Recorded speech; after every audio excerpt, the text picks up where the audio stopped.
जी welcome back.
जी आप लोग screen देख सकते हैं? हेलो जी सर। जी सर। आ रही है आप लोगों को पावर पॉइंट प्रेजेंटेशन आ रही है नजर? Yes sir. Yes sir. But I can not visualize that. अब अभी नजर आ रही है? Yes sir. जी सर आ रही है। Okay yes sir. Yes sir. ये नईमुर रहमान गाजी आपका सवाल ये था कि फर्क क्यों है, सबका मेथड जो है वो कनेक्ट करने का इंफॉर्मेशन दोनों का सेम है। तो आप देखें यहाँ पे लिखा हुआ है एथनोग्राफी में field notes through participants observation, but linguistics में आप टेक्स्ट जो लिखाई है किसी को लिखा हुआ है उसको, या जो आपकी ऑडियो या विजुअल रिकॉर्डिंग्स है उसके जरिए, वेयर एज एथनोग्राफी में पार्टिसिपेंट्स के फील्ड नोट्स बराह रास्त रिसर्चर जो एथनोग्राफर है वो खुद ले रहा है, वो खुद उनकी टीचर्स की डायरीज को देख रहा है और उनके इंटरव्यू कर रहा है। लिंग्विस्टिक्स में रिटन टेक्स्ट अवेलेबल जो किसी पर्टिकुलर पर्सन उसके लिए, या उसका जो ऑडियो या विजुअल रिकॉर्डिंग उसका जो पॉइंट ऑफ व्यू है, कंटेंट बेसिकली। लिंग्विस्टिक्स में आप कंटेंट की तरफ जा रहे हैं, वहाँ पे आप इन डेप्थ चीज़ों की तरफ जा रहे हैं। That is the major difference in दोनों के अंदर। I think so it will be clear to you, and if anybody wants to say something and ask, raise your hand. I will allow you to unmute. Let me go ahead.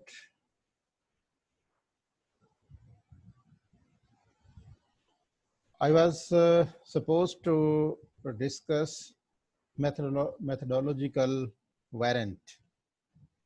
The methodological variant for linguistic ethnography is formalized by Heller and Martin Jones. अब देखें, जिस तरह paper में मैं आप लोगों को वो देता हूँ MCQs, तो मेरे लिए इस स्लाइड में से MCQ बनाना बहुत आसान है। कैसे? ये जो फर्स्ट नोशन गिवन है, the methodological warrant for linguistic ethnography is formulated by, आगे मैं ऑप्शन दे दूं नीचे, हेलर अकेला लिख दूं, मार्टिन जोन्स अकेला लिख दूं, हेलर एंड मार्टिन जोन्स लिख दूं तीसरे में, चौथे में मैं कोई किसी और का नाम लिख दूं, आइजक न्यूटन, भले वो शादिया मकसूद, नईम रहमान काजी लिख दूं, कोई कोई नाम चौथा लिख दूं। तो अब आपको जो ब्रैकेट में है वो कहा जाए कि जी रेलेवेंट वन को आप टिक करें, तो आप किसको टिक करेंगे? क्यों जी?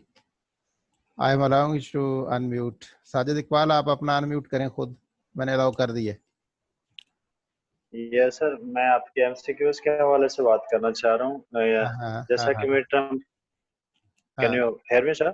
मैं सुन रहा हूँ, बोलें। हाँ सर, मैं एमसीक्यूज के हवाले से बात करना चाह रहा हूँ हाँ कि फाइनल में हमारे जो 30 मार्क्स के एमसीक्यूज होंगे और हाँ, मिड टर्म में जैसा कि 50 मार्क्स के थे, ठीक है। तो सर एमसीक्यूज का जो मार्जिन है वो ज्यादा है, तो हम इस हवाले से थोड़ा सा ज्यादा फोकस करें तो ज्यादा बेहतर होगा। उसमें यानी आप जो है वो कोई 200 या 300 के राउंड अबाउट एमसीक्यूज प्रिपेयर करके हमें मतलब प्रोवाइड कर दें, या सो इस तरह की कोई स्ट्रेटजी अपना लें कि जो फाइनल में हमारी अच्छी तैयारी हो जाएगी। ये काम हम करते रहे हैं मैट्रिक 8वीं 9वीं क्लास के लेवल पे के 200-300 बना दिए, बच्चों को दे दिए, रटा दिए, फिर कह दिया कि अच्छा इनमें से हम दे देंगे। तो अभी आप रिसर्चर हैं, बड़े लोग हैं, तो बड़े दिल दिमाग से सोचें। एक्चुअली सर एडवांस लेवल पे बड़ा कंफ्यूजन हो जाती है। दूसरी बात ये भी है कि मटेरियल के हवाले से या कितने चैप्टर, जैसा कि मिड टर्म में हमें पता भी नहीं था इतने चैप्टर में से एमसीक्यूज कितने में से आएंगे या लॉन्ग क्वेश्चन कितने में से आएंगे, इस हवाले से अगर अभी एक भी नहीं सजेशन। पता था तो फिर मैं तो नहीं बता सकता। मैंने तो 16 लेक्चर्स में से सिर्फ 5 सिलेक्ट करके आपको दिए कि इनमें से आप देखें। तो अगर अभी भी नहीं, आप कहते हैं कि पता नहीं था, तो मैं तो नहीं बताऊंगा फाइनल में। बिल्कुल भी इस तरह काम मैं नहीं कर सकता। मैंने पेपर भी बनाना है, कहाँ से बनाऊंगा पेपर? तो मेरे से ये कतई तौर पे उम्मीद ना रखें कि मैं बना के शेयर करूंगा कि ये 200-400 हैं, इसको तैयार कर लें तो आपको आ जाएगा। Sorry to say that. जिस तरह मैं अभी एक टेक्निक बता रहा हूँ, आप इस टेक्निक को ध्यान में रखें, खुद से बनाएं, रोजाना बनाएं, मुझे कोई इतराज नहीं है। हेलो। Yes sir. तो दूसरा ये है कि जी वो कट शार्ट करना सिलेबस को, कि इसमें से एग्जाम आएगा, एग्जाम तो सारे में से आएगा जो सारा पढ़ाया जा रहा है। ऐसा नहीं हो सकता कि जी, अब you just imagine your self कि आपके पास 20 का मिड हो गया और रेस्ट ऑफ द 80 मार्क्स के लिए आपने अभी एग्जाम में जाना है, या शायद उसमें जाना है, सॉरी 60 के लिए 20 आपके असाइनमेंट प्रेजेंटेशंस के हैं। तो उसमें जितने मार्जिन ज़्यादा है मार्क्स का, उतना ही मार्जिन यहाँ चैप्टर्स का ज़्यादा होना चाहिए। आपका तो सिलेबस ऑलमोस्ट खत्म है। कोर्स आउटलाइन अगर मैं आपको दिखाऊं तो एक टॉपिक सिर्फ रह गया आपका, जिसको हमें अभी डिस्कस करना है।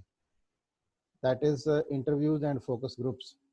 Linguistic ethnography is the 11th unit we are discussing today, and the last unit is 12, that is interviews and focus groups. तो अभी हमारे कितने लेक्चर रहते हैं? तो आप खुद ही जरा मुझे बताएं ना कि मैं इसको कैसे कट शार्ट करूं और कैसे कम करूं इन चीज़ों को। नहीं सर, एक्चुअली कट शार्ट करने का तो हम नहीं कह रहे, बट थोड़ा प्रिपरेशन अच्छी हो जाएगी, इस हवाले से बात करें। मैं साथ साथ भाई रोजाना प्रिपरेशन तैयार करवा रहा हूँ। मैं अगले 3 दिन जो फ्री होंगे उसमें हम रिपीट करेंगे, रिवीजन करेंगे। आप क्वेश्चंस के साथ आए, आप पूछें। मैं एक्स्ट्रा चीज़ कोई लेके आ ही नहीं रहा। स्लाइड्स में से सिर्फ दे रहा हूँ। स्लाइड्स जो हैं, पहले ही एक चैप्टर को 15-20 सफ़े का चैप्टर या 30 सफ़े का एक चैप्टर है, जिसको पढ़ के उसके जो एक्सट्रैक्ट करके चीज़ें आपको स्लाइड्स की शक्ल में लेके आ रहे हैं।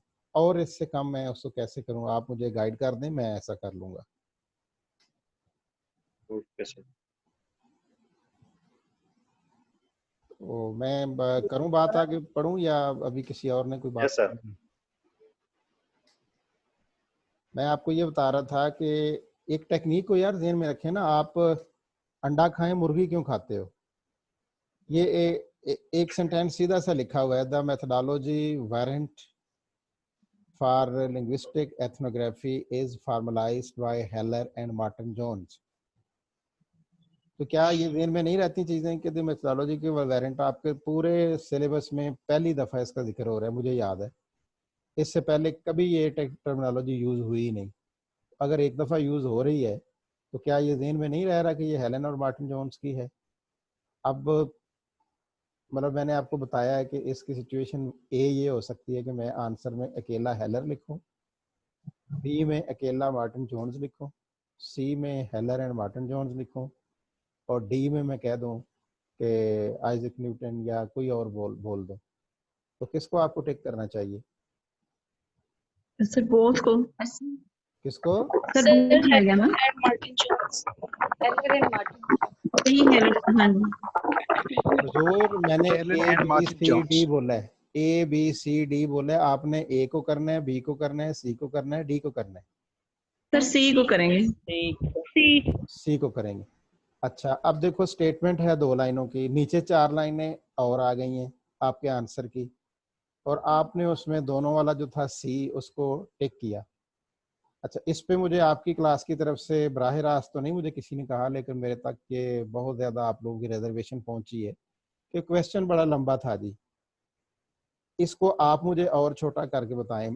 आप पूरी क्लास के सामने, ये मेरा चैलेंज है कि इस एमसीक्यू को इससे मजीद छोटा करके आप बता दें, मैं इसको वैसे ही दे दूंगा जैसे आप छोटा करोगे। नहीं सर, पेपर में ये हुआ था कि जैसे क्वेश्चन में आपने ये सीक्वेंस बोला, उसके नीचे आंसर की ऑप्शन दी हुई थी, उसमें सीक्वेंस चेंज था, बस ये इशू हुआ था। चेंज वरना नहीं था, चेंज नहीं था, रिपीटेड था। अभी दोबारा निकाल के खोल के देखें, चेंज सर द नहीं था। Sequence was the sequence was change, जो हम नो, लोगों को नजर आ रहा आई था। बेट यू सीक्वेंस चेंज नहीं है। जी जी अभी खोलूं आपके सामने CMS? Sir, I have no idea what do you see there, but जो हमें शो हो रहा था ना उसमें चेंज था। How is it possible? Sir believe me, sequence it was change. Sequence sir she is right. Sir ऐसे था। मैं अभी सीएमएस सर इट खोलता हूं, हैपेंस सो। मैं सीएमएस अभी सर इट खोलता हूं, हैपेंस अभी सो। अस्सलाम वालेकुम सर जी। अभी सर भी अवेलेबल। सीक्वेंस चेंज था। No no sequence change sir नहीं। ऐसा ही हुआ था। सर मेरे एक एमसीक्यू रह गया था इस चक्कर में सीक्वेंस की वजह से। चलें सर आप वो लोगों 4 को, ऑप्शन जो ऊपर वाले वो चेंज थे और नीचे वाले उनकी जो है वो चेंज थे, मतलब के वो थी तो सेम थिंग, बट सर उनका सीक्वेंस चेंज था।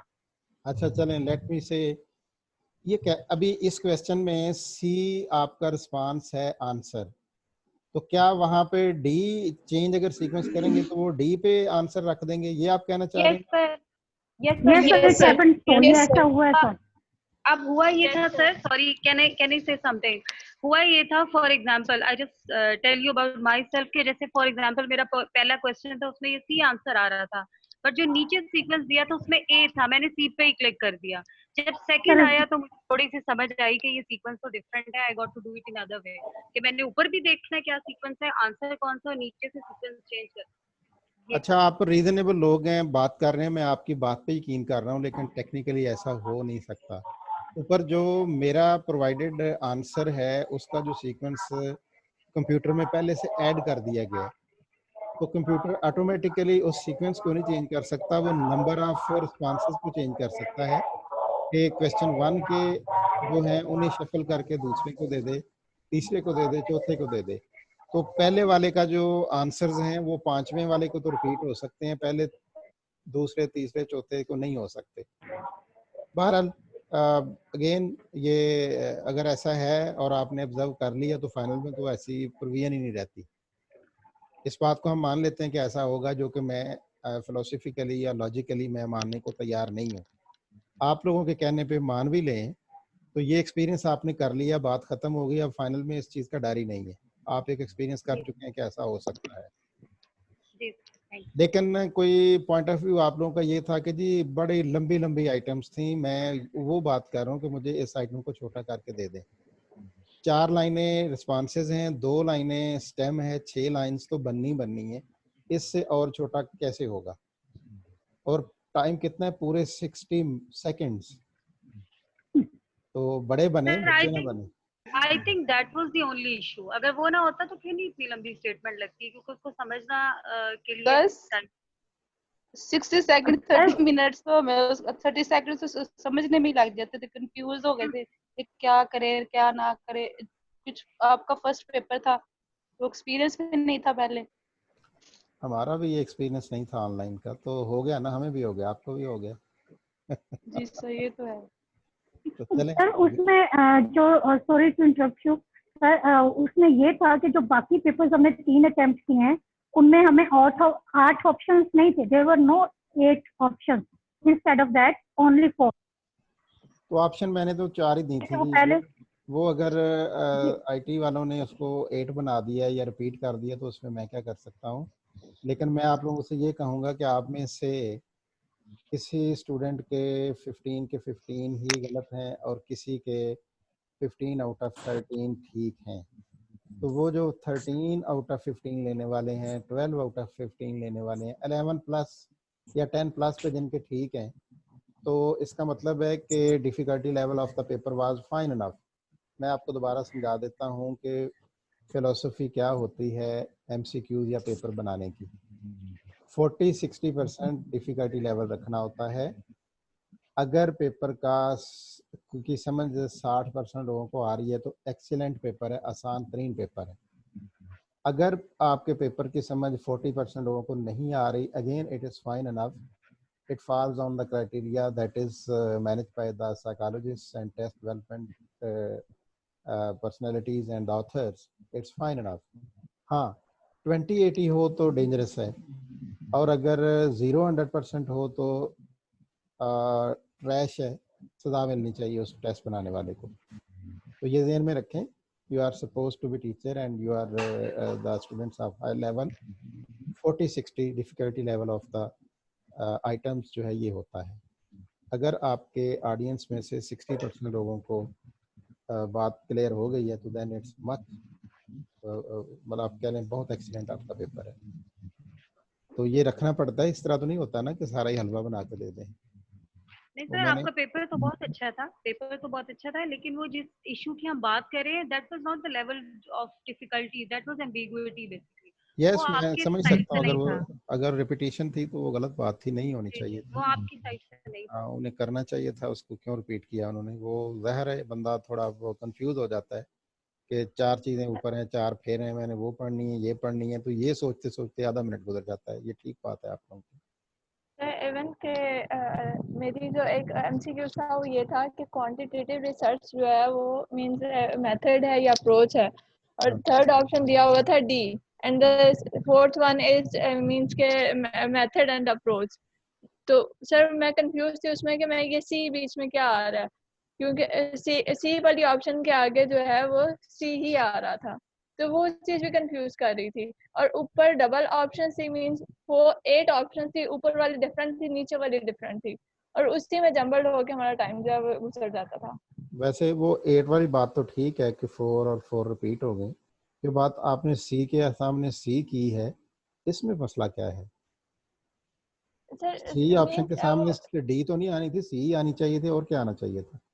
सर मीन वो मुझे एग्जैक्ट याद नहीं है, लेकिन वो ऑप्शन जो थी वो उसके साथ मैच नहीं कर रही थी, मीन्स जो सी वाली थी एक मेथड और अप्रोच या मीन्स वो वो कोई बात सीक्वेंस नहीं, नहीं था उसका। हम कहानियां गढ़ने में हम लोग बहुत तेज होते हैं। मुझे भी अगर आज का लेक्चर याद ना हो, समझ ना हो, मैंने टाइम पास करना हो, तो मैं इस बात बहस को और लंबा कर सकता हूँ।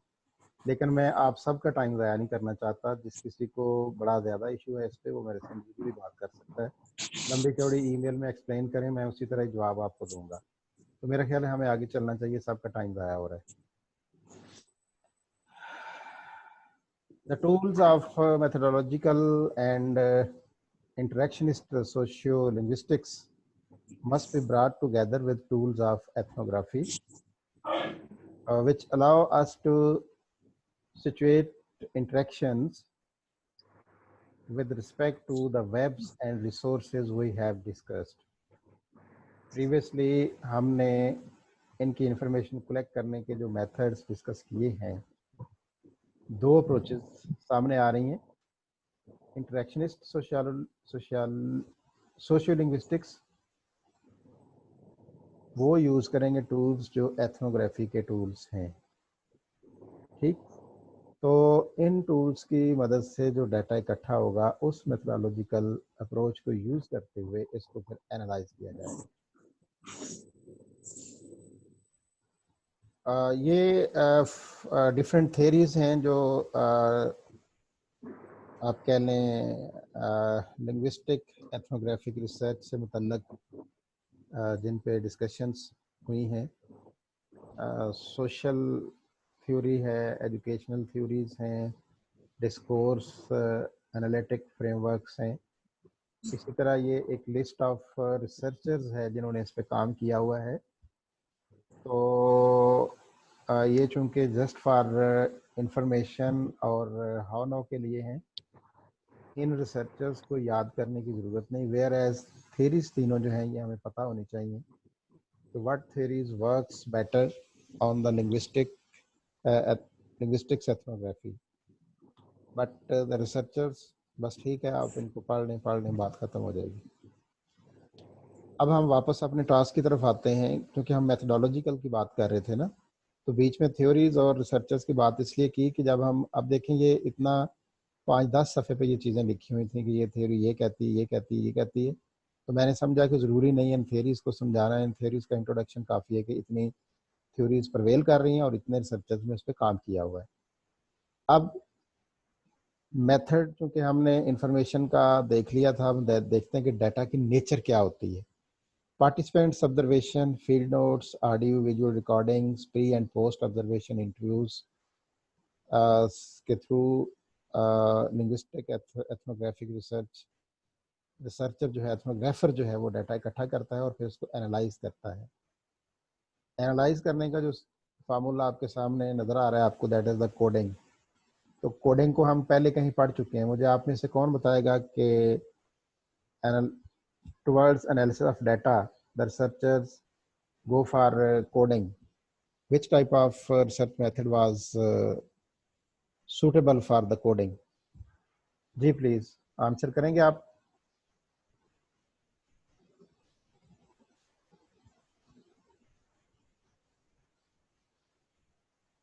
शादिया मकसूद, आलिया अरशद, साजिद इकबाल।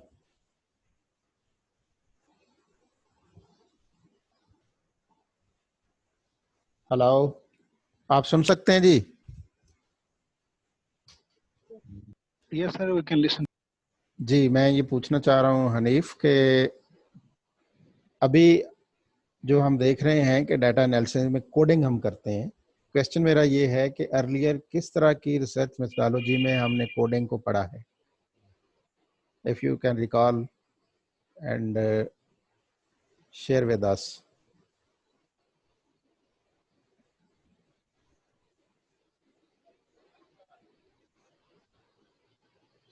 सर, जब हम डाटा एनालिसिस ऑब्जर्वेशन करते हैं या डाटा कलेक्ट करते हैं, उस वक्त हम कोडिंग के अमल से गुजरते हैं एक्चुअली।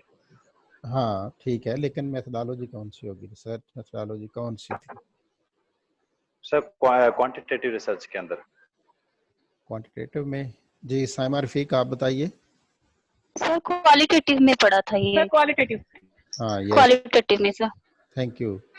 ये साजिद क्वालिटेटिव में है, ना कि क्वांटिटेटिव में। क्वांटिटेटिव में तो कोडिंग हम करते ही नहीं, वहाँ तो हम उसको रेटिंग स्केल ले लेते हैं या उसकी इन्वेंट्री होती है, मोस्टली रेटिंग स्केल होता है। Okay, speech act analysis, integrated analysis, drawing on field notes, interviews, video, linguistic analysis to create a commentary and a working interpretation. Micro analysis of key sections of talk.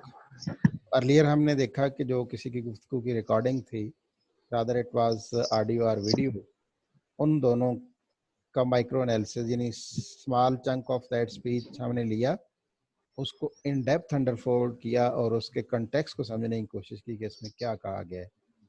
Mohammad Qasim, would you like to say something here?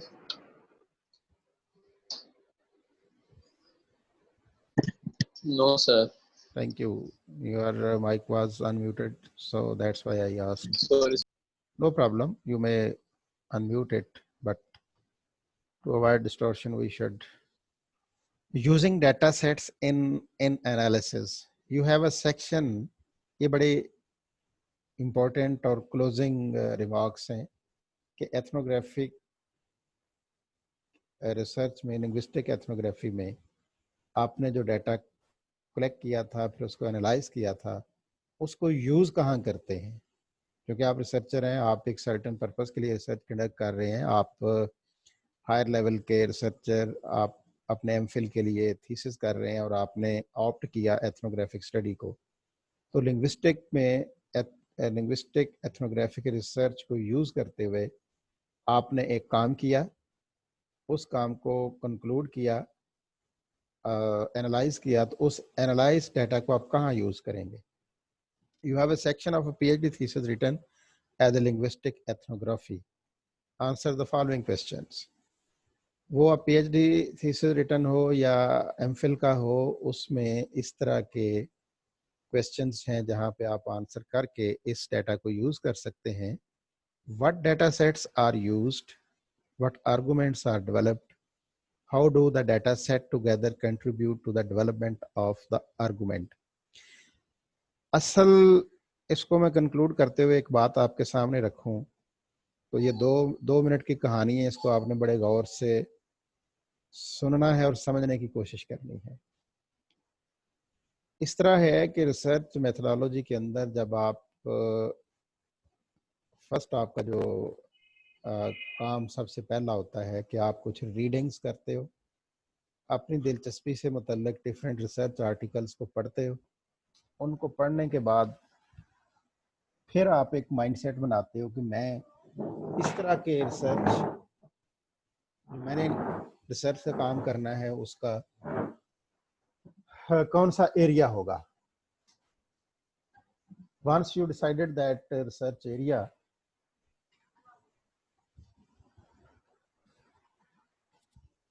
Camera खुला है, उधर हो जाए.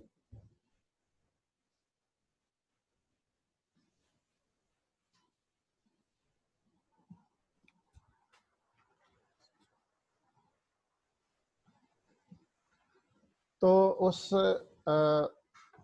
जो आपकी understanding बनी है, understanding को के अकॉर्डिंग आप अपनी रीडिंग्स की बुनियाद पर एक पॉइंट ऑफ व्यू बनाते हैं, कीवर्ड्स लेते हैं, उन कीवर्ड्स की बुनियाद पर फिर आप एक रिसर्च टॉपिक, अपना रिसर्च प्रॉब्लम जनरेट करते हो कि सिचुएशन के अकॉर्डिंग इस वक्त फलां एरिया में गैप है और इस गैप को ब्रिज करने के लिए, फिल करने के लिए मुझे आगे बढ़ना है और मुझे ये रिसर्च करनी है. Then you go for some research topic, that is the research problem as well. अब इस पे काम कैसे करना है, तो उसके अकॉर्डिंग आप रिसर्च प्रपोजल एक डेवलप करना जान चुके हो. अब रिसर्च प्रपोजल डेवलप की आपने, तो फिर आपने रिसर्च प्रपोजल जो थी डाटा एनालिसिस पे छोड़ी थी, क्योंकि रिपोर्ट तो तब लिखेंगे जब एनालाइज हो जाएगा डाटा, काम सारा हो जाएगा. तो उसको हम प्रपोज नहीं कर सकते कि ये रिजल्ट आएंगे, ये होगा, वो तो डाटा एनालिसिस के रिजल्ट्स आएंगे तो पता चलेगा. तो ये वो स्टेज है जहाँ पे आके उन क्वेश्चंस का आंसर करना होता है कि कौन से डाटा सेट्स यूज हुए, आर्गुमेंट्स कैसे डेवलप हुई, और इन सब को जॉइंटली इस्तेमाल करते हुए जो आर्गुमेंट डेवलपमेंट हुई थी उसको डिसेमिनेट कैसे करना है. सो रीडिंग टास्क की अगर हम बात करें, जिस तरह प्रीवियसली किसी की रीडिंग से आपने क्वेश्चंस इंफॉर्मेशन कलेक्ट की थी, तो ये एक रीडिंग है किसी की, और इसमें आंसर आप नीचे देख सकते हैं कि किस तरह के आंसर्स हाईलाइट हो सकते हैं. 5 टाइप्स ऑफ आंसर्स हैं. What tools of data collection did they use, किन्होंने यूज किया, ऊपर वाला पैरा हम पढ़ लेते हैं. Read through this section, take from Robertsy and Sarangai 2001. Inverted commas में अब इनकी बात है.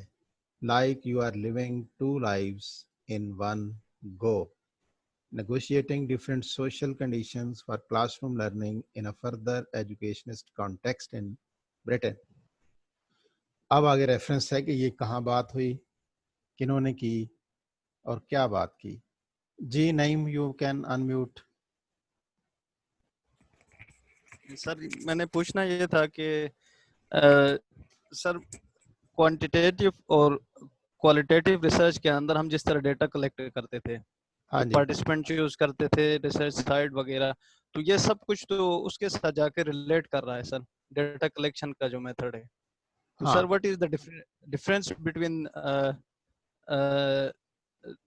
Qualitative this type of research and other type of research? Thank you. एक तो आपको पहले सेशन में आपने सवाल किया था, तो मैंने ये सेशन स्टार्ट करते उसका जवाब दे दिया था. मुझे नहीं पता आप क्लास में थे या नहीं. सर वो डिस्कनेक्ट हो गया था और आईडी वो दूसरी मिली थी सर, उस पे कनेक्ट करके बैठा हुआ प्रॉब्लम, लोग आ चुके थे और उसको मैंने डिटेल में रिप्लाई कर दिया था. अभी जो आपका सेकंड क्वेश्चन है, चूंकि हम बात कर रहे हैं रिसर्च पे, हम रिसर्च मेथोडोलॉजी पे बात कर रहे हैं, लिंग्विस्टिक एथनोग्राफिक रिसर्च, तो लफ्ज रिसर्च जहाँ आएगा प्रोसेस तो उसका चेंज नहीं होगा. ठीक, उसका डिज़ाइन चेंज होता है. किस डिज़ाइन के अकॉर्डिंग, क्या अभी किसी ने रेसिपी और कुकिंग प्रोसेस की बात की थी, इसको डिफ्रेंशिएट किया था अप्रोच को और मेथड को. That was very valid answer.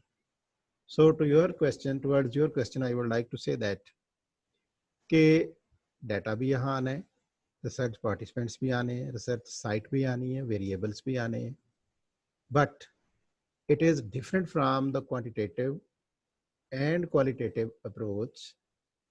This is indulged at itself a new approach in research processes.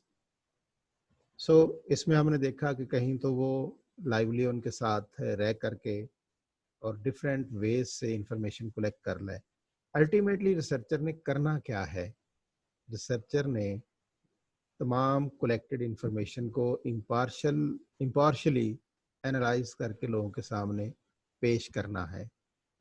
तो मोर और लेस इसने उनके साथ मैच तो करना है. इंफॉर्मेशन जब हम कलेक्शन की बात करेंगे तो डेफिनेटली वो उस सोर्स की बात करेंगे जिस सोर्स के थ्रू वो इंफॉर्मेशन कलेक्ट की गई. तो सोर्स का नाम रिसर्च टूल हो जाएगा, इंफॉर्मेशन का नाम डाटा हो जाएगा. ये तो बातें रहेंगी, टर्मिनोलॉजी नहीं चेंज हो जाएगी. Is it clear? Yes sir. हाँ, सिर्फ इसके जो डिजाइन्स हैं और वेज हैं उनमें फर्क आएगा.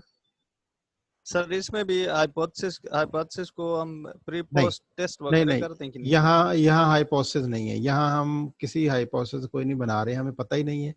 ये तो ऐसे है कि विदाउट हाइपोथेसिस एक खुद से इट सेल्फ थ्योरी जनरेट हो जाएगी कि उन पॉइंट ऑफ व्यू को जानते जानते आप एनालाइज करके आप बता रहे हैं कि अच्छा प्रिवेलिंग प्रैक्टिसेस ये थी और ये सोर्सेज थे और लोगों ने ये बताया. तो ये very current information and very current results आपके सामने आ जाएंगे.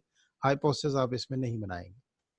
Sir then what should be the purpose to design this type of research sir? Without having purpose, without having statement, how can we? No. I am not asking about the purpose and the statement. You are merging the things, merging the terminologies. Your point was about the hypothesis. Purpose और है, purpose और है, hypothesis और है, और तीसरी एक बात आपने की point of view या पता नहीं क्या बोला था, वो सब चीजें अलग हैं यार. इस तरह ना करें. हम पिछले 3 महीने से इन चीजों को पढ़ रहे हैं. हाइपोथेसिस के अंदर भी हमने कोई स्टेटमेंट तो देनी होती है ना सर? वो मेरा भाई पर्पस स्टेटमेंट कौन देता है हाइपोथेसिस के अंदर? कहाँ रह गए हो आप? Purpose statement is something result वगैरह of the research is something, hypothesis is something different. आप करें बात, मैं आपकी पूरी बात सुनता हूँ, फिर मैं देखता हूँ आप पॉइंट क्या है आपका. बोलें sir. First of all we have to design a hypothesis कि हमने ये चीजें मतलब इफेक्ट करेगा या नहीं करेगा सर. तो अब हमें वो वेरिएबल्स का कॉज एंड इफेक्ट्स का भी हमें पता नहीं है. तो how can we conduct this type of research sir? मैं ये पूछना चाहता हूँ. ओके, ठीक है. देखें, आपने लफ्ज बोला है काज एंड इफेक्ट। काज करेगा या इफेक्ट नहीं करेगा, वेरिएबल है, वेरी कर रहा है, वेरिएंस है कि नहीं है, ये दोनों डिफरेंट मेथडोलॉजीज हैं। जब हम काज एंड इफेक्ट की बात करते हैं तो काजल कंपैरेटिव रिसर्च डिज़ाइन की बात कर रहे होते हैं। वो और तरह की नेचर होती है, नेचर ऑफ स्टडी डिफरेंट होती है। अगर मैं यहाँ ये बात करूँ ना कि लिंग्विस्टिक्स का इफेक्ट स्टूडेंट्स की लर्निंग पे है, तो इसको कभी भी हम लिंग्विस्टिक एथनोग्राफिक रिसर्च में नहीं लेके आ सकते। उसके लिए हमें काजल कंपैरेटिव रिसर्च की तरफ जाना होगा और वो बातें करनी होगी जो अभी आप कह रहे हैं या हम पहले डिस्कस करते रहे हैं। ठीक हो गया? यहाँ काज एंड इफेक्ट की तो बात नहीं है, बट पर्पस स्टेटमेंट डेफिनेटली है कि अभी शायद प्रीवियस सेशन में हम बात कर रहे थे किस तरह से एथनोग्राफिक डिफरेंट एथनिक ग्रुप्स की लैंग्वेज की डेवलपमेंट की, उर्दू डेवलपमेंट की हमने बात की थी ना, आप सुन रहे थे वो? सर मेरे 3 स्लाइड्स मिस हो गए इस दफा सर। शायद आप में से कोई थी स्टूडेंट, मुझे नहीं पता क्या नाम था, वो भी सपोर्ट कर रही थी, उन्होंने अमेरिकन और यूके लिटरेचर की बात की थी। उसमें बात हम ये कह रहे थे, अभी मैं रिपीट किए देता हूँ कि आपकी जो उर्दू लैंग्वेज है इटसेल्फ उर्दू कैसे बनी है। तो ये हम सब जानते हैं कि अराउंड डिफरेंट वर्ड्स हैं, अल्फाज हैं जो मुख्तलिफ ज़बानों से इसके अंदर मर्ज हुए हैं, ऐसा ही है? Yes sir. अच्छा, वो जो मुख्तलिफ ज़बानें हैं किन किन की हैं? पर्शियन अलग है, संस्कृत अलग है, पंजाबी अलग है, अरबिक एक्सेंट अलग। अब जितनी छोटी ज़बानों के हम नाम लेते जाएंगे ये सारे अलग अलग क्या हैं? ग्रुप्स है ना? जी सर। अब ये उन ग्रुप के rituals, beliefs, feelings, culture, behaviour को रिप्रेजेंट करने के लिए उनकी ये वे ऑफ एक्सप्रेशन था, उन सब को मर्ज किया और फाइनली होते होते एक डेवलपमेंट हुई, एक बड़ी लैंग्वेज बन गई जिसको हम उर्दू लैंग्वेज बोलते हैं। ठीक है? Yes sir. अब इस तरीकाकार को जानना कि कैसे एक संस्कृत से लेके या पंजाबी, आपका अब पंजाबी के अंदर भी तो इटसेल्फ इसके हैं ना बहुत सारे एक्सेंट्स, हर 20 किलोमीटर या 20 मील के बाद इसका एक्सेंट चेंज होता है। कहीं हम किसी चीज़ को कुछ बोलते हैं, उसी के मीनिंग और एक्सेंट कहीं डिफरेंट हो जाते हैं और उसका लहजा बदल जाता है और उसकी वैल्यू भी, आई थिंक सो। तो ये एक्चुअली रिप्रेजेंट कर रहा है उन 4-5 चीज़ों को जिनको मैंने अभी नाम लिया कि उनको एक्सप्रेस करने का वे है।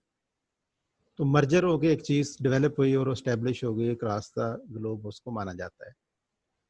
तो जो एथनोग्राफिक रिसर्चर है लिंग्विस्टिक्स के हवाले से जब बात करेगा तो वो उसकी डेवलपमेंटल स्टेजेस को प्रूव करेगा, जानेगा। अब मैं और आप उर्दू को तो जानते हैं इन डेप्थ, बाकी जो वो सारे कंपोनेंट्स जिनकी बुनियाद पर ये एस्टेब्लिश हुई थी उनको तो नहीं जानते। तो ये हमें एथनोग्राफिक रिसर्चर जो है, लिंग्विस्टिक एथनोग्राफिक रिसर्चर, वो बता सकेगा कि कॉइन कहाँ से हुई, उसके कंटेक्स्ट क्या थे, पैराडाइम क्या थे, प्रोसीजर क्या था, वगैरह वगैरह वगैरह।